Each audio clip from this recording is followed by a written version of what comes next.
Salut, Becciotti, millions de cartes graphiques. Intel veut fournir aux gamers chaque année millions de cartes graphiques. Au moins, c'est ce qu'il nous raconte Raja Koduri, le vice-président de la division graphique d'Intel. Millions de cartes graphiques, ça veut dire quoi? Parce que 1 million, 10 millions, 100 millions, 500 millions, ce n'est pas la même chose. J'ai fait une recherche et dans le monde, il y a au moins son preview pour le 2022, 3 milliards de gamers. 3 milliards de gamers, ça veut dire que 10 millions de cartes graphiques, ça suffit pas. 100 millions, ça commence peut-être à être intéressant. Mais la chose qui vraiment m'inquiète, ce n'est pas ce type d'affirmation, mais c'est le prix. Parce que même si ces cartes graphiques sont en stock, qui vous dit que les revendeurs vont vendre ces cartes graphiques au prix de base annoncé par Intel? Et on va discuter de lequel sera le prix de base des cartes graphiques Intel Arc. Déjà, si on regarde les statistiques, on voit que le prix des cartes graphiques a baissé. Tradecenter.org, il garde ce type de statistiques et on voit que le prix des cartes graphiques a baissé, que ce soit pour AMD ou Nvidia pour la série 3000 ou 6000 pour AMD, il a baissé à peu près 10%. Après, est-ce qu'on a vraiment vu cette baisse des prix? Regardez sur Top Achat, les prix sont quand même des cartes graphiques sont très chers. On voit effectivement une baisse des prix, même si pas énorme. On voit des RTX 3060 à 600 €, il y a des RTX 3050 qui sont en stock. Voilà, cette Gameward RTX 3050 Ghost est en stock à 509 €. Il y a des RX 1600 en stock, on les voit ici, sous les 600 €. Mais pourquoi les prix en France sont si chers? Et si on voit par exemple en Espagne, je vous ai fait une vidéo sur PC Componentes et le prix des RX 1600 c'est à 500 €. Si on va sur les sites allemands comme alternate.de, on trouve carrément l'RX 1600 à 469 €, elle est bien en stock. Donc les cartes graphiques, même sur Top Achat, on les voit en stock, on le voit en stock. Il y a des RTX 3060, il y a des RX 1600. Mais alors pourquoi les prix continuent à être si chers? Et Top Achat dit que c'est pas sa faute. C'est que je vais bien croire parce qu'il nous montre par exemple ces tweets où voilà les prix des fournisseurs pour les cartes graphiques Gigabyte, on les voit à des prix quand même chers. L'RTX 3060 est à 506 € et 490 la Vision. Si on va voir sur Top Achat, l'RTX 3060 Vision elle est vendue à 720 €. Donc des 500 à 720 €, il y a des 120 €, mais c'était hors taxe. Si on met à 20% des taxes, on est plutôt sous les 600 €, ça veut dire que Top Achat gagne 120 € sur la carte graphique. Que si vous y réfléchissez bien, c'est peut-être normal faire ce type de marge pour un magasin de composants informatiques. Mais le problème du coup, ça vient de Top Achat. Pourquoi aller voir un fournisseur qui déjà vous vend des cartes graphiques très chères par rapport aux fournisseurs espagnols ou allemands qui déjà fournissent des cartes graphiques à 100 € moins chères, ou c'est juste que les magasins espagnols ou allemands décident de se faire moins de la marge sur les cartes graphiques? Je n'ai pas vraiment la réponse, mais j'ai l'impression qu'en France, ils nous prennent pour des pigeons. Parce que ce n'est pas normal que nous, on paie les cartes graphiques 100 € plus cher par rapport à l'Espagne ou à l'Allemagne. On est toujours dans l'Europe, le produit c'est toujours le même, alors pourquoi on le paye plus cher en France par rapport à l'Espagne ou à l'Allemagne? Donc s'il y a un problème qui vient des fournisseurs, et les fournisseurs ils ont décidé d'augmenter le prix, pourquoi ils devraient baisser le prix? La question que je suis en train de me poser est: est-ce qu'Intel va résoudre le problème de la pénurie des cartes graphiques? À mon avis, la réponse est non, parce que le problème ce n'est plus la pénurie. Il y a des cartes graphiques en stock. Certes, il n'y en a pas de caisse, mais il y en a. Donc pourquoi on ne les retrouve pas à des prix normaux? Ça vient des fournisseurs. Mais alors, qu'est-ce qu'empêche les fournisseurs de dire: ah, il n'y a pas de trop de cartes graphiques Intel en stock, et de quand même nous fournir des cartes graphiques Intel à des prix majorés comme ils font aujourd'hui, LDLC, Top Achat, Material.net, etc. Parce que si les personnes décident d'acheter des cartes graphiques à des prix majorés, pourquoi les fournisseurs devraient baisser leur prix? De toute façon, il y a des personnes qui achètent à des prix 1000 € la carte graphique, pourquoi elles devraient baisser le prix? Pourquoi ces cartes graphiques Intel Arc, même s'ils y auront des centaines de millions disponibles, ils devraient être à des prix normaux?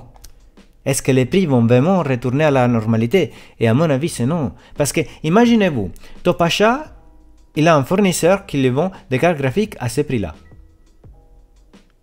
Est-ce que selon vous, après, s'il y a vraiment une baisse des prix, il va vendre les cartes graphiques à perte? Est-ce que selon vous, vraiment un magasin va vendre ces cartes graphiques à perte? Et il a payé, je ne sais pas, il a payé cette Vision 490 €. Selon moi, moins de 500 €, il ne va jamais la vendre. ça lui convient pas, après il va perdre de l'argent dessus. Donc à mon avis, le problème c'est retourner à la normalité et je ne pense pas que ça va être le cas. Je suis vraiment inquiet, même si Intel va sortir plus de cartes graphiques pour tout le monde, millions de cartes graphiques dans les mains des gamers chaque année, je ne pense pas que ça va être la solution. J'espère vraiment de me tromper. Je vais pas être là à mettre de la dépression aux gens. Je ne suis pas là pour rendre les personnes tristes. Je ne suis pas là pour vous dire des mauvaises nouvelles. Mais il faut commencer à être réaliste. Parce que depuis un moment, ils nous prennent pour des pigeons. Et je pense que s'il faut réagir, ça doit venir de nous. Parce que les magasins et les fournisseurs n'ont pas l'intérêt à réagir. C'est juste ça que je veux dire. C'est juste ça que je vais vous faire comprendre. Parlons maintenant de ces millions de cartes graphiques Intel Arc. Voici les cartes graphiques en photo. Ça, c'est la troisième version de la carte graphique. Je la trouve moche en noir. Je la préférais en gris. Je ne sais pas si vous vous rappelez la version précédente. Franchement, je la trouve un peu moche en noir. Après, esthétiquement, je m'en fous du moment où le prix est raisonnable et les magasins le vendent à un prix raisonnable. Et les performances sont là, je m'en fous de l'esthétique. Parce que maintenant, on manque de cartes graphiques. Si Intel nous sort une très belle carte graphique, je m'en fous, mais l'important est qu'elle soit performante. Passons au côté graphique. Intel nous dit qu'il ne va pas limiter le minage des crypto-monnaies sur ses cartes graphiques. Donc, qui veut miner avec les cartes graphiques Intel, il est pratiquement le bienvenu. Alors Nvidia, avec son système LHR pour limiter l'hash rate, c'est quand même un système qui peut être contourné, mais on peut quand même remercier Nvidia d'avoir essayé de mettre un limite au minage sur leurs cartes graphiques. Intel va pas le faire. De toute façon, AMD le fait pas non plus. Donc ce n'est pas comme si je m'attendais à quelque chose en particulier d'Intel, mais j'aurais préféré qu'Intel limiter le minage sur ses cartes graphiques, au moins pour donner plus de disponibilité aux gamers. Donc pour qui est intéressé à miner avec cette carte graphique, vous êtes les bienvenus, au moins pour Intel. Et maintenant, on va finalement parler de tout ce qu'on sait jusqu'aujourd'hui sur les cartes graphiques Intel. Alors Intel va pas arriver sur le marché comme un débutant. Je peux vous assurer ça. On sait pas mal de choses aujourd'hui. On sait qu'ils vont sortir plusieurs versions de cartes graphiques. Que pour l'instant, la confirmée, c'est la A380, comme l'Airbus d'Air France. Et que ces cartes graphiques vont avoir du XE Core, qui sont les corps de computation de ces cartes graphiques, avec chacun une unité de ray tracing. Donc ces cartes graphiques peuvent traiter le ray tracing. Et on voit aussi la dotation de mémoire pour les différents types de puces. On voit que la puce plus puissante avec 512 EU, que ça veut dire Execution Unit, à 16 Go de mémoire. Après la deuxième plus puissante avec 384 à 12 Go de mémoire, 8 Go et 4 Go. Donc je pense que jusqu'à là, ça va intéresser qui fait du minage de crypto-monnaies. Et je vous ai dit, même si ces cartes graphiques vont être en stock, le problème ça va être le prix. Parce que le retour à la normalité aujourd'hui, je ne le vois pas arriver. On a pas mal d'informations, on sait en plus que, voilà, voici le modèle en gris que moi j'aimais par rapport à celui-là en noir. Comme modèle, Intel a prévu 3 modèles de cartes graphiques pour PC de bureau, la version avec 512 EU top de gamme, 384 EU moyenne gamme et 128 EU bas de gamme. Et encore 5 modèles pour les ordi portables. À quoi ça correspond? On le voit plutôt, je ne sais pas s'ils ont reporté cette image, voilà ici.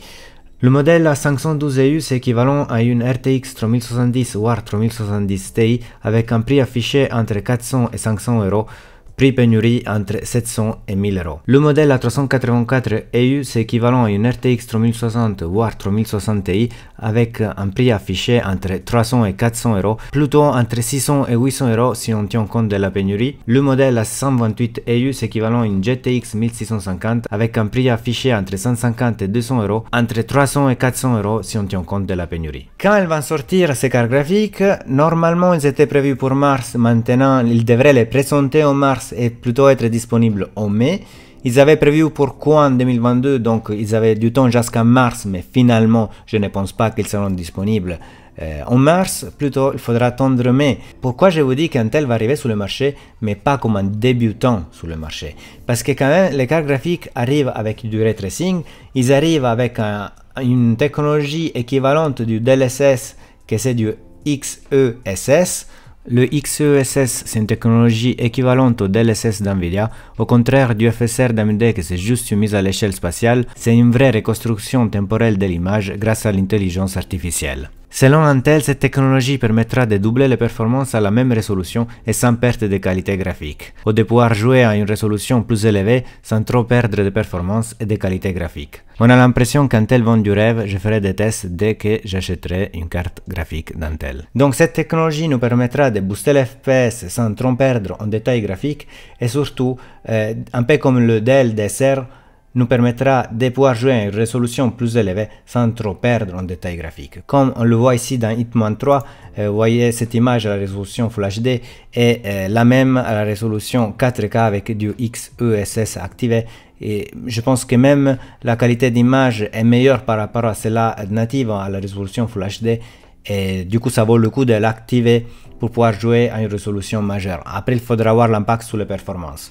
Mais pour l'instant, Intel arrive sur le marché avec beaucoup de promesses et je pense que c'est ça que c'est très important parce que voilà, il n'arrive pas comme un débutant. Je le répète pour la troisième fois, il est là, il arrive en pleine charge pour faire la concurrence à AMD et Nvidia. Je n'ai pas terminé avec les cartes graphiques Intel, il y a une dernière news.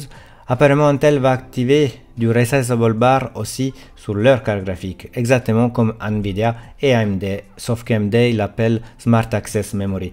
Donc, si vous avez une carte graphique Intel et un processeur Intel, sûrement vous pouvez avoir entre 5 et 10 FPS de plus si vous allez activer le resizable bar. Je vous ai fait un tuto sur comment l'activer sur les cartes graphiques Nvidia et je vous ai assez déjà parlé de qu'est-ce que c'est le resizable bar. Donc, regardez la vidéo si vous voulez en savoir plus. Et maintenant, on parle justement d'NVIDIA parce que lors du CES 2022 devait nous présenter les cartes graphiques RTX 3090 Ti qui devaient sortir le 27 janvier, mais aujourd'hui, il n'y a rien sur le marché. Donc, est-ce que Nvidia va vraiment sortir ces cartes graphiques? Normalement, oui, elles sont prévues. On l'a vu même des modèles custom comme la Kingpin de EVGA. Voilà, c'est le modèle-là que ça a l'air très joli. En plus, son water cooling. Mais aujourd'hui, ils sont où ces cartes graphiques? C'est assez marrant parce que c'est bizarre de donner une date de release d'une carte graphique et finalement, la carte graphique n'est pas disponible.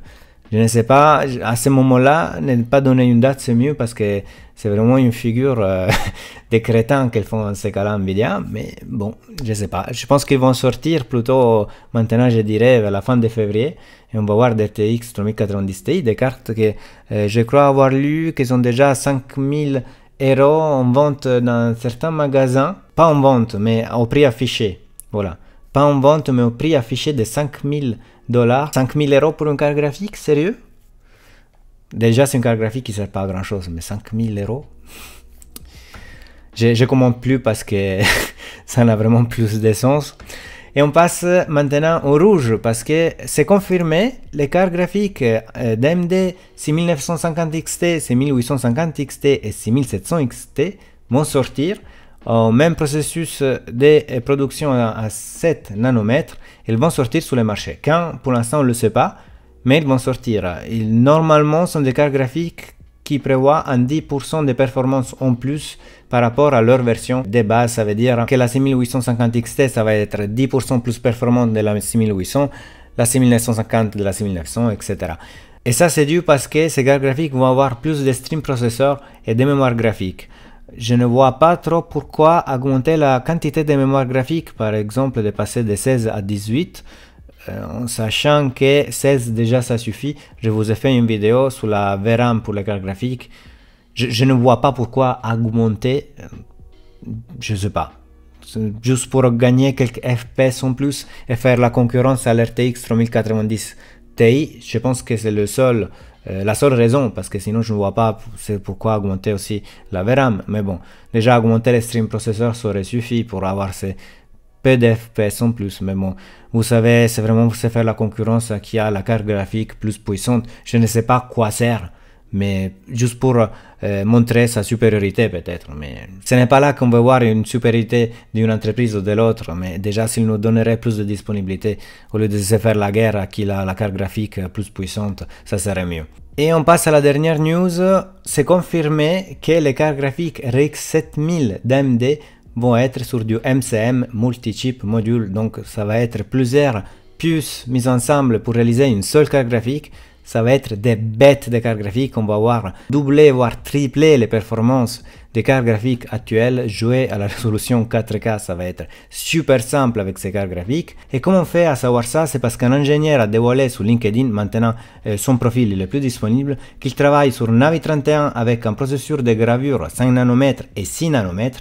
Navi 32 5 nanomètres et 6 nanomètres, Navi 33 ça sera 6 nanomètres. Or Navi 31 ça veut dire 7900 XT, 7800 XT, 7800, Navi 32 7700 XT, Navi 33 ça sera plutôt la 7600 XT, mais cette fois-ci ça va rester sur un processus de gravure de 6 nanomètres, donc ça veut dire qu'il n'y aura pas de MCM pour les cartes bas de gamme. Mais par contre, si même la 7700 XT va être du MCM, oh ça va être du lourd les gars. Ça va être vraiment du lourd, là les performances vont grave augmenter. Donc c'est pour ça que je vous dis que le problème de la pénurie des cartes graphiques, ça va pas terminer pour le 2022, même si tout le monde dit ça.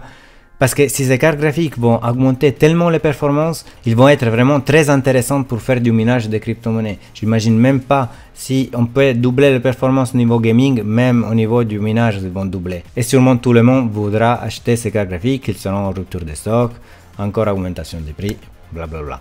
Voici la news pour aujourd'hui, j'espère la prochaine fois de vous donner de bonnes nouvelles.